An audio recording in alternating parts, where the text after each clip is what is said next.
Welcome to day 14 of this Top Step Trader Combine. As you can see, well, you can't see it yet, but as you will see, this was a target day.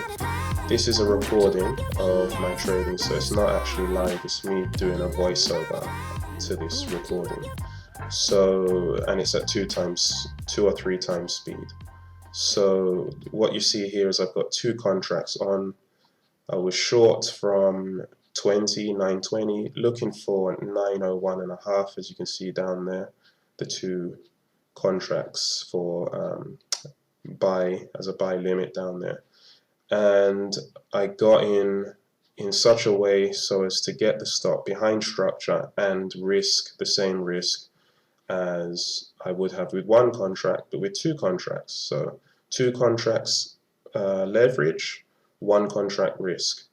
And as you can see, if you look down here, you'll see a volume spike, like about a little over halfway between 12 o'clock and 12:30. So that's somewhere around 12:18 or so. And that was the reason why I started to get a little anxious as we came into these fib levels. And it was a little bit difficult to hold to the 901.5 target. But all I'm interested in is, if you look over at the dome on the left, all I'm interested in is 904.5, because that represents $300, as you can see by the open P&L. So you're about to see me just hold the dome so that I can jam the stop in at 904.5 and exit for $300 for the day. So as that blips down and I see it leave that price range there, I held, put in the stop there, and it came up and took me out with some slippage, I believe, half a tick of slippage. So we were up more than 300, and then it slipped me.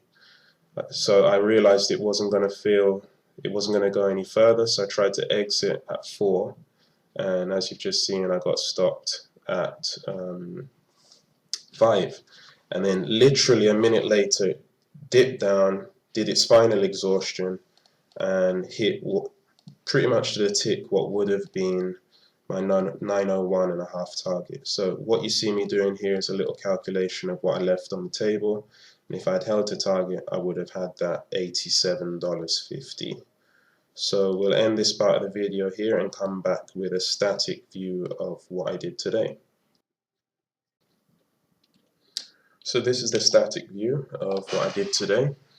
7 a.m. start is what statistically I should be doing, but I haven't been able to do that quite consistently as I've been ill recently, so I didn't get here at 7.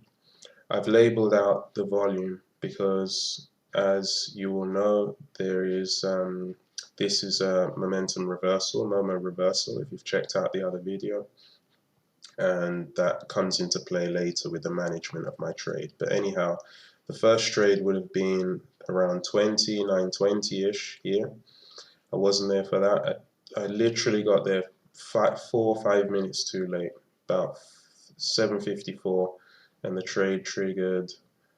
I mean, you could have got in as early as like 7:30, 7:28, did its thing, jiggled around, and I got there literally 4 minutes too late.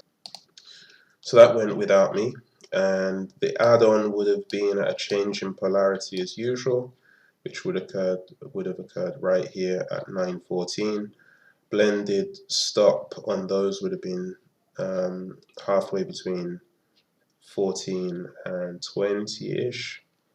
So that means you would have had a blended blended entry, excuse me, of about 17, which is here.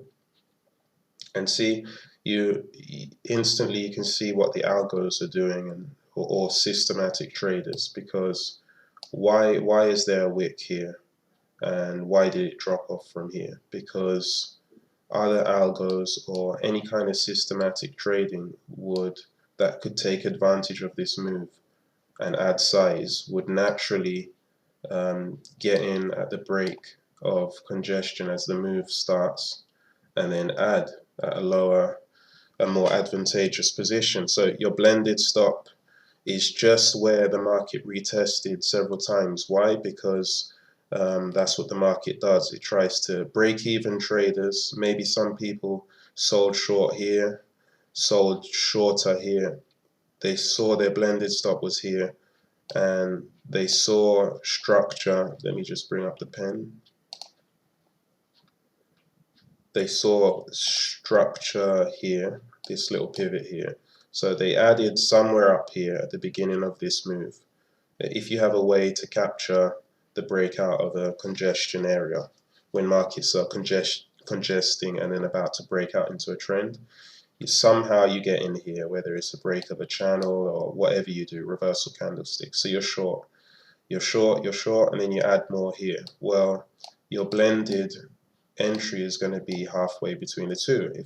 If you're adding as much here as you initially added or entered with here, and lo and behold, the market comes up and it would have taken out the weak hands. Anyone who put a break-even stop because they couldn't afford mentally or otherwise to give back, because remember, on one contract, that's already, what is that, like 10 ticks for your 5-tick risk. So you've been up 2R in the trade here, and you add another contract, and as it moves against you, it's eating into that 2R at 2 times pace, because you've got 2 contracts on here, and at this point you're at 0. And those who put their blended stop there got a nasty little, like, that's as nasty as it can get in terms of outcome.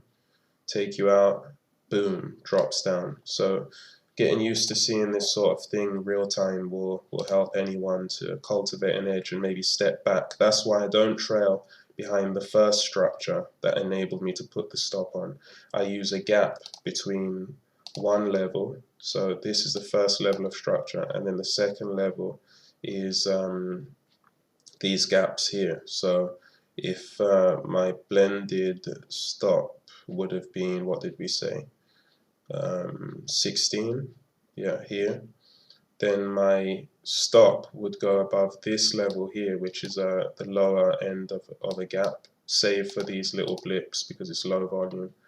And so your stop is above one level of support come resistance, and your entry is below another level, and this is the gap that saves. Well, it doesn't always save you, of course, but you get, I call it being 2 steps behind the market. Don't trail behind the initial reversal candlestick or whatever. So if you have something like this, the market, and it's going down, and you see this, everyone's going to put their stop here. So rather than be 1 step behind the market, let the candle trigger, and hopefully, if it's a strong trend, what will happen is it will trigger and then trap the people who just went long by leaving a wick against their trade, and then continue on down. So that's what I mean when I say staying 2 steps behind the market, not above this, but let the trade trigger in the opposite direction. So if you're short, let longs get in and then trail above where the longs got trapped. So that's that. And finally, I added, so I went short here after initially missing what would have been 775 down to this target. Got in here at 10, whatever that is, 10.45.